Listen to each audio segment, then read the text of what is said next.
5. Cymdogaethau, lleoedd a thrafnidiaeth. Mwyn cyflawni'r uchelgais cyffredinol hirdymor, a'r canlyniadau lefel uchel ar gyfer cymdogaethau, lleoedd a thrafnidiaeth sy'n cael ei disgrifio ym mhenod 4, mae'r adran hon yn nodi'r canlyniadau manwl rydym yn disgwyl ei gweld dros gyfnod o 10 mlynedd o ganlyniad i'r camau rhaid i bob un ohonom eu cymryd i sicrhau bod ein cymdogaethau, lleoedd a'n trafnidiaeth yn gynhwysol, mwyn i bobl anabl allu ffynnu. Mae cymdogaethau, lleoedd a thrafnidiaeth yn cynnwys y themau canlynol, teithio, tai a'r model cymdeithasol o anabledd. Teithio. Canlyniad 1, gwasanaethau trafnidiaeth hygyrch. Mae gwasanaethau trafnidiaeth a seilwaith teithio yn gynhwysol, yn rhyngysylltiedig ac yn cefnogi hawl pobl anabl i gymryd rhan lawn yn y cymunedau lle maen nhw'n byw ac mewn cymdeithas yn ehangach. Canlyniad 2, cefnogi staff. Mae hyfforddiant ac adnoddau ar gael i'r rhai sy'n rhan o bob lefel o gynllunio, datblygu a darparu gwasanaethau a seilwaith trafnidiaeth mwyn deall a bodloni anghenion teithio pobl anabl, a chyflawni yn derbyn eu rhwymedigaethau eu hunain o dan gyfraith cydraddoldeb ac yn unol ar model cymdeithasol o anabledd. Canlyniad 3, polisi cynhwysol. Wrth lunio polisïau, mae pobl anabl yn cael eu cynnwys yn y gwaith o ddylunio a darparu rhwydweithiau trafnidiaeth Cymru, gan sicrhau bod anghenion pob person anabl yn cael ei gwreiddio ar draws dulliau teithio a darparwyr trafnidiaeth yn y camau cynharaf. Canlyniad 4, gwybodaeth hygyrch.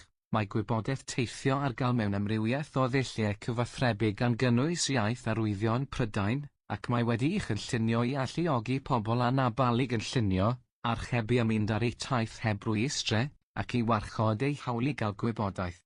Canlyniad 5, llywodraethiant effeithiol. Sefydlu trefniadau llywodraethiant effeithiol sy'n canolbwyntio ar ddarparu dulliau teithio cynhwysol a hygyrch i bobl yng Nghymru, gan sicrhau bod eu profiadau bywyd yn cael eu gwerthfawrogi ac yn arwain at weithredu, a hynny drwy weithio gyda phartneriad yn y diwydiant ac ar draws dulliau teithio. Canlyniad 6, newid hinsawdd a theithio. Nid yw pobl anabl dan anfantais nac yn cael eu heithrio gan bolisïau sy'n cefnogi seronet. Mae'r holl bolisïau perthnasol yn cael eu cyd-ddylunio gyda phobl anabl i sicrhau bod eu hanghenion a'u lleisiau yn cael eu cynnwys. Canlyniad 7, cynhwysiant digidol a thechnoleg. Mae llwyfannau digidol, technoleg ac arloesi fel gwefannau, apiau a thechnoleg cymorth yn gwbl hygyrch a chynhwysol ar draws pob math o drafnidiaeth i sicrhau bod pobl anabl yn gallu cael gafel ar wybodaeth teithio amser real yn annibynnol ac archebu a mynd ar deithiau heb rwystrau.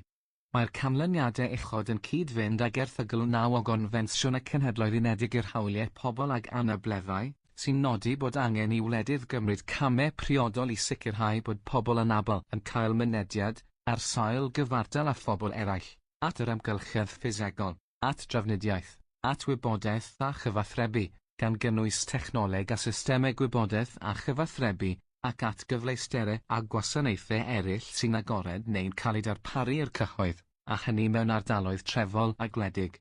Mae'r canlyniadau uchod yn cyd-fynd ag erthygl 20 o'r Confensiwn sy'n nodi bod angen i wledydd gymryd camau effeithiol i sicrhau symudedd personol i bobl anabl, gan gynnwys hwyluso mynediad at wahanol fathau o drafnidiaeth, cymhorthion symudedd a thechnolegau cynorthwyol, yn ogystal â chynnig hyfforddiant ac annog dylunio cynhwysol mewn atebion symudedd.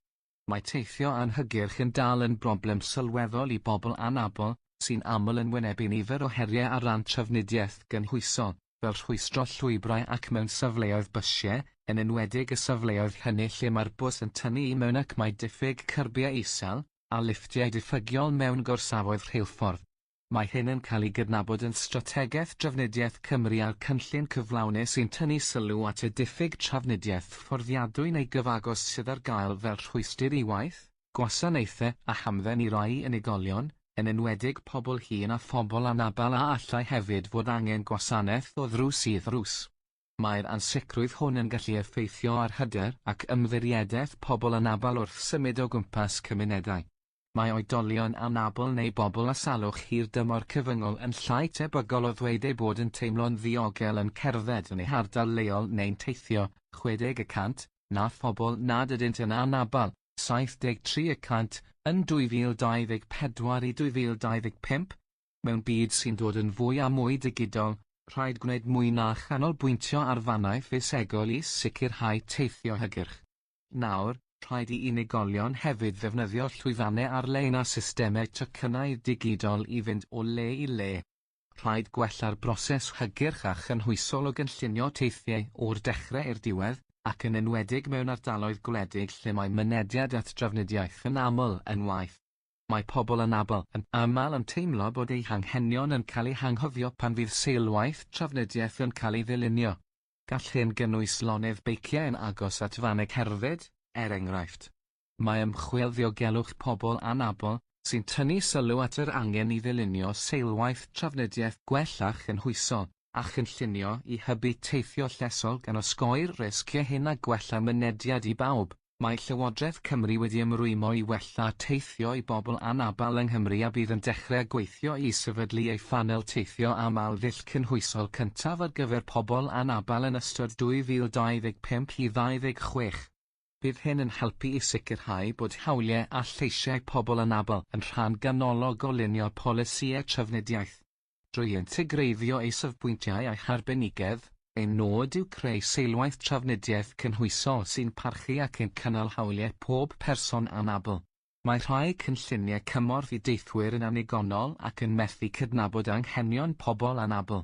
Mae gan Trafnidiaeth Cymru TREC ran holl bwysig i'w chwarae o ran sicrhau teithio cynhwysol a hygyrch i'r holl bobl anabl sy'n defnyddio ei wasanaethau rheilffyrdd. Bydd Llywodraeth Cymru yn gweithio gyda TREC i wreiddio'r model cymdeithasol o anabledd gan roi'r pwyslais ar gael gwared ar unrhyw rwystrau yn ei ddiwylliant tai wasanaethau drwy sicrhau bod yr holl staff rhengflaen yn cael hyfforddiant a gwybodaeth am y model. Mae gwasanaethau bysiau, tacsys a cherbydau llogi preifat i gyd yn hanfodol i gefnogi mynediad pobl anabl at weithgareddau hanfodol gan gynnwys gwaith a pwyntiadau iechyd a hamdden. Yn aml, tacsys a cherbydau llogi preifat yw'r unig ffordd y mae llawer o bobl anabl yn gallu symud o amgylch eu trefi a'i denasoedd oherwydd diffyg trafnidiaeth gyhoeddus gwbl hygyrch. Rydym am gael system drwyddedig tacsys a cherbydau llogi preifat sy'n addas ar gyfer Cymru fodern, sy'n hybu diogelwch teithwyr a gyrwyr, sy'n cyfrannu at ymgylchedd glannach, sy'n gwella profiad y cwsmer ac sy'n hygyrch i bawb. Mae Llywodraeth Cymru wedi ymrwymo i weithio gyda phobl anabl i ddeall y ddarpariaeth bresennol o drafnidiaeth gymunedol yn well ac i nodi unrhyw fyrchau mewn gwasanaethau trafnidiaeth i bobl anabl. Mae symud o gwmpas ar ein system drafnidiaeth yng Nghymru i ymweld â ffrindiau a theulu, mynd i'r gwaith, neu gael gofal iechyd, addysg a gweithgareddau hymdden yn rhywbeth y mae llawer ohonom yn ei gymryd yn ganiataol. Mae Llywodraeth Cymru wedi rhoi amrywiaeth o bolisïau, rhamweithiau mentrau ar waith i hyrwyddo teithio diogel ac annibyniaeth i bobl ag anableddau dysgu sydd ei angen. Ar gyfer teithiau tren, rydym yn cynnig y rhaglen cymorth i deithwyr genedlaethol sy'n helpu i gynllunio a mynd ar deithiau, yn ogystal â cherdyn bws rhatach ar gyfer teithio ar fysiau. Mae ein cynllun waled oren ar gyfer unrhyw un a allai ei chael i'n anodd cyfleu ei hanghenion wrth deithio ar drafnidiaeth gyhoeddus ac a fyddai'n hoffi cael cymorth i gyfathrebu â staff wrth deithio ar fws neu dren. Nod ein dull teithio i bawb yw gwella gwybodaeth amser real a sicrhau ei bod yn gwbl hygyrch, ac rydym yn gweithio ar draws y Llywodraeth i sicrhau bod pobl ag anableddau dysgu yn cael eu cynrychioli yn ein fframweithiau llywodraethiant. Bydd sicrhau pontio tegor economi tanwydd ffosil bresennol i ddyfodol carbon isel yn golygu datblygu dealltwriaeth gliro effeithiau posibl newid a sicrhau bod yr effeithiau hyn yn cael eu dosbarthu'n deg ar draws cymdeithas. Mae dull Llywodraeth Cymru o gynllunio ar gyfer pontio teg yn gysylltiedig iawn â ddeddf llesiant cenedlaethau'r dyfodol, Cymru 2015, sy'n ein helpu i sicrhau bod gwaith datgarboneiddio a gwrthsefyll yr hinsawdd yn cael ei wneud mewn ffordd sy'n osgoi creu'n ei waethygu anghydraddoldebau ac sy'n cefnogi dull systemau o ddeall a mynd i'r afael a risgiau a chyfleoedd. Bydd Llywodraeth Cymru yn cyhoeddi fframwaith pontio teg i'w helpu datblygwyr polisi ar rhai sy'n gwneud penderfyniadau i ystyried effeithiau a chyfleoedd ehangach eu cynlluniau. Mae'r fframwaith yn cyflawni hyn drwy gyflwyno set o egwyddorion arweiniol, a thrwy annog gweithredu i ddadansoddi effeithiau, ysgogi rhanddeiliad, ac integreiddio ystyriaethau pontio teg i brosesau gwneud penderfyniadau. Yn ogystal â lleihau ein halleriadau a'i chyrraedd sero net, mae angen i ni hefyd sicrhau ein bod yn addasu'n llwyddiannus un hinsawdd sy'n newid a'n bod yn barod ar gyfer yr effeithiau dwys sy'n cael eu hachosi gan newid hinsawdd. Cyhoeddwyd ein strategaeth addasu'r hinsawdd i Gymru ym mis Hydref 2024 ac mae'n nodi'r hyn rydym yn ei wneud ar draws portffolios Llywodraeth Cymru i ymateb i'r newid hinsawdd. Mae'r strategaeth yn ail-ddatgan ein hymrwymiad i fynd i'r afel â phob math o anghydraddoldeb, gan gynnwys sicrhau bod tîmau ar draws Llywodraeth Cymru yn ystyried lleisiau pobl anabl ar draws ein holl waith ar y cyd ar addasu'r hinsawdd, fel y dylent ym mhob maes polisi a chyflawni. Mae portffolios ar draws Llywodraeth Cymru yn gweithio i gyflawni'r camau gweithredu yn y strategaeth. Tai. Canlyniad 1, gwybodaeth ac ymwybyddiaeth. Mae pobl anabl yn ymwybodol o'i hawliau tai a'r dewisiadau sydd ar gael iddynt o ran tai hygyrch a gwasanaethau cymorth. Canlyniad 2, cyflenwad ac ar gaeledd tai hygyrch. Mae rhagor o dai addas a hygyrch ar gael, sy'n fforddiadwy, wedi i dodrefnu a'i lleolyn briodol i fodloni anghenion preswylwyr anabl, ac mae digon o dai o safon ar gael i helpu i ateb y galw a lleihau amseroedd aros. Canlyniad 3, gwasanaethau tai hygyrch. Gwasanaethau tai mwy hygyrch, gan gynnwys prosesau amgeisio, sy'n ddidi-hwar ac yn dryloi gan weithredu o dan ddull cyfannol, system gyfan i leihau rhwystrau i dai breswylwyr anabl a sicrhau diogelwch i'r grwpiau mwyaf agored i niwed, enghraifft pobl ddigartref neu bobl sy'n ffoi rhag drais. Canlyniad 4, polisi cynhwysol. Mae strategaeth dai a pholisïau cysylltiedig yn cael ei datblygu drwy gynnwys pobl anabl ac ystyried anghenion croes toriadol. Canlyniad 5, llywodraethiant effeithiol. Mae gwasanaethau tai a chymorth i bobl anabl yn cael eu llywodraethu'n dda ac yn cael ei dal yn atebol drwy'r trefniadau monitro, rheoleiddio, gorfodi a chasglu data perthnasol. Canlyniad 6, staff cefnogol. Mae pawb sy'n rhan o'r gwaith o ddatblygu a darparu materion sy'n ymwneud â thai hygyrch, gan gynnwys swyddogion etholedig, gweithwyr yn y sector cyhoeddus, darparwyr tai a landlordiaid yn meddu ar wybodaeth briodol am y model cymdeithasol o anabledd ac anghenion pobl anabl. Mae'r canlyniadau uchod yn cyd-fynd ag erthygl 28 Confensiwn y Cenhedloedd Unedig ar hawliau pobl ag anableddau, sy'n nodi hawliau pobl anabl i safon byw ddigonol a diogelwch cymdeithasol. Mae'n cydnabod hawliau pobl anabl i safon byw ddigonol iddyn nhw eu hunain a'u teuluoedd, gan gynnwys tai digonol, a mynediad at raglenni tai cyhoeddus i bobl anabl. Mae cael gwybodaeth hygyrch am ddau yn hanfodol i bobl anabl. Mae Llywodraeth Cymru wedi ymrwymo i wella mynediad pobl anabl at wybodaeth am dai, gan gynnwys pobl sydd wedi hallgau'n ddigidol. Drwy ddarparu gwybodaeth hygyrch a chynhwysol, gallwn rymuso pobl anabl i wneud penderfyniadau ar sail gwybodaeth ynghylch ble a sut maen nhw'n byw, a gwella mynediad teg at gyfleoedd tai. Mae'r dull hwn yn helpu i atal pobl rhag teimlo'n unig ac yn ynysig, yn hybu llesiant ac annibyniaeth, ac yn helpu pobl anabl i gymryd rhan lawn yn y gymuned. Mae sicrhau bod pobl anabl yn gallu cael gafel ar dai addas yn hanfodol mwyn iddynt allu byw'n annibynnol a gwella ansawdd eu bywyd. Mae darparu cartrefi hygyrch o safon i bobl anabl yn gwella iechyd a llesiant, yn cefnogi gwell cyreiddiad addysgol, yn ogystal â manteision eraill. Mae diffyg tai fforddiadwy a hygyrch yn cyfyngu ar y dewisiadau sydd ar gael i bobl anabl, gan ei gwneud yn anodd iddynt ddod o hyd i letys sy'n cefnogi eu hannibyniaeth, tai a phobl anabl, ar gyfwng cudd Prydain, y Comisiwn Cydraddoldeb a Hawliau Dynol. Gall addasu eiddo presennol i'w gwneud yn hygyrch fod yn rhy fryd. Mae llawer o bobl anabl yn wynebu heriau ariannol ac mae cost uchel addasiadau angenrheidiol yn ychwanegu baich ychwanegol.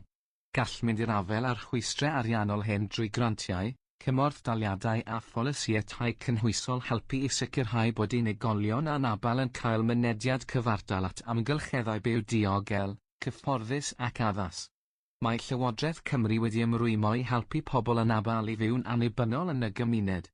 Os oes angen I bobl anabl wneud newidiadau i'w cartrefi, maen nhw'n gallu gwneud cais am gymorth gan y grant cyfleusterau I bobl anabl neu hwyluso, cynllun cymorth I fyw'n annibynnol. Mae'r cynllun hwyluso yn helpu pobl anabl gyda grantiau ar gyfer addasiadau fel canllawiau cydio a chanllawiau grisiau, cadeiriau codi ac adeiladu estyniad. Ar ben hynny, mae Llywodraeth Cymru wedi ymrwymo I weithio gydag awdurdodau lleol I wella hygyrchedd a chydlynu'r gwaith o gyflwyno addasiadau tai a chyflenwi offer. Mae byw mewn llety anaddas yn gallu achosi I lesiant meddyliol pobl anabl ddirywio'n sylweddol. Mae diffyg llety diogel yn gallu cael effaith negyddol ar iechyd meddwl a llesiant corfforol, gan arwain at ragor o anawsterau ar ran cael gwaith a chynnal perthnasoedd. Mae papur gwyn Llywodraeth Cymru ar roi terfyn ar ddigartrefedd yn nodi bod angen cymorth ar bobl anabl I leihau'r risgo ddigartrefedd. Gan adeiladu ar y papur gwyn, cyflwynwyd y bil digartrefedd a dyraniadau tai cymdeithasol, Cymru, i'r Senedd ar Mai 4/15/2025. Pan nad yw'n ddiogel iddynt aros yn eu cartref eu hunain, mae angen I bobl anabl a'u plant sy'n wynebu trais domestig ddianc o amgylchedd peryglus, yn ogystal â sicrhau llety sy'n cadw'r teuluoedd sy'n ffoi gyda'i gilydd ac sy'n bodloni eu gofynion hygyrchedd unigryw. Mae Llywodraeth Cymru'n cydnabod pa mor bwysig yw gweithio gydag awdurdodau lleol a darparwyr gwasanaethau I wella'r ddarpariaeth o lety hygyrch I bobl anabl, eu gofalwyr a'u plant wrth ffoi rhag drais. Gall diffyg llety hygyrch a fforddiadwy gael effaith negyddol ar bobl anabl o gymunedau Sipsiwn a theithwyr enghraifft, gan gyfyngu ar eu hannibyniaeth a chyfrannu at ganlyniadau iechyd gwaith ac ansawdd bywyd is. Mae Llywodraeth Cymru wedi ymrwymo I gydweithio a phob cymuned I ddeall a mynd i'r afael ar rhwystrau penodol mewn cysylltiadaethau. Gwreiddio a deall y model cymdeithasol o anabledd. Canlyniad 1, mynediad at wasanaethau cyhoeddus. Mae hawl pobl anabl I fyw yn y gymuned yn cael ei harfer drwy waith cynllunio a dylunio cynhwysol, gan sicrhau mynediad cyfartal at amwynderau, cyfleusterau ymannau cyhoeddus, heb rwystrau.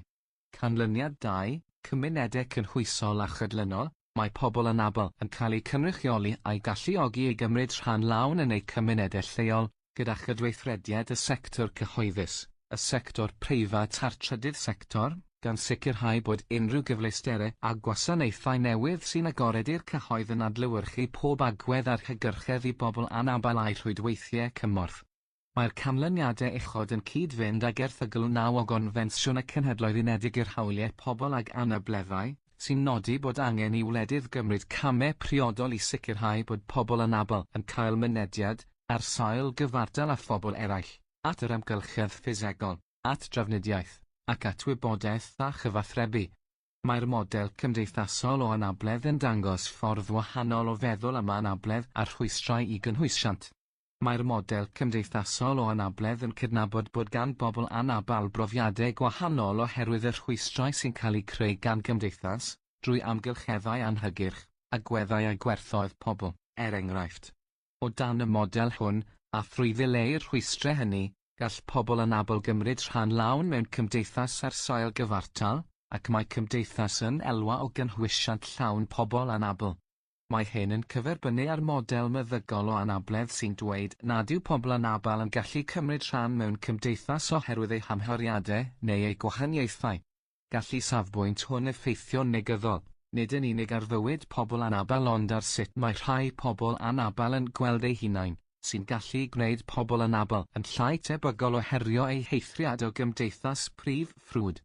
Mae'r arddel y model cymdeithasol o anabledd yn helpu I greu cymdeithas deg lle mae hawliau a chyfraniadau pobl anabl yn cael eu gwerthfawrogi. Drwy fabwysiadu'r model cymdeithasol o anabledd ar draws cymdeithas, gellir trawsnewid gwasanaethau iechyd a gofal cymdeithasol I ddarparu amgylcheddau cynhwysol a hygyrch I bob person anabl, gall sefydliadau addysgol sicrhau bod pob myfyriwr yn cael cyfle cyfartal I ddysgu a ffynnu, a gall cyflogwyr greu gweitholeoedd hygyrch a chynhwysol sy'n defnyddio sgiliau a doniau gweithwyr anabl. Mae Llywodraeth Cymru wedi ymrwymo i'r model cymdeithasol o anabledd ac I sicrhau bod pobl anabl yn rhan o'r gwaith o ddylunio, gweithredu a monitro polisïau, arferion a gweithdrefnau newydd a gwell perthnasol, sydd ddim yn creu rhwystrau i bobl anabl. Drwy wreiddio'r model cymdeithasol o anabledd yn ein rhaglenni hyfforddi ac mewn arferion bob dydd, rydym yn herio gwahaniaethu yn erbyn pobl anabl ac yn meithrin cymdeithas gynhwysol a theg. Rydym eisoes wedi rhoi hyfforddiant ar y model cymdeithasol o anabledd i dros 200 o aelodau'r tasglu a'r gweithgorau, sydd ers hynny wedi integreiddio'r wybodaeth hon yn ei meysydd polisi, ei sefydliadau a'i harferion o ddydd i ddydd. Mae hyfforddiant model cymdeithasol o anabledd ar gael drwy hyrwyddwyr cyflogaeth Pobl Anabl Llywodraeth Cymru a chynghorwyr cyflogaeth Pobl Anabl Busnes Cymru. Mae modiwl addysgu ar gyfer busnesau ar gael ar wefan Busnes Cymru, ac mae cynlluniau ar y gweill i ddarparu modiwl addysgu ar gyfer holl weithwyr y sector cyhoeddus ledled Cymru. Mae unedau tystiolaeth cydraddoldeb, ac anabledd Llywodraeth Cymru yn gweithio i wella argaeledd, ansawdd y manylder y dystiolaeth am unigolion sydd â nodweddion gwarchodedig a chysylltiedig yn helpu i ddeall a yw'n uchelgais yn cael ei chyflawni ar gyfer gwahanol grwpiau o bobl. Mae'r unedau tystiolaeth yn dilynio ac yn profi cwestiynau arolwg safonol sy'n adlewyrchu'r model cymdeithasol o anabledd, y gellid ei ymgorffori mewn gwaith casglu data ac ymchwil gymdeithasol yn y dyfodol. Mae pobl anabl wedi mynd ati i gymryd rhan weithredol ym mhob cam o'r ymchwil.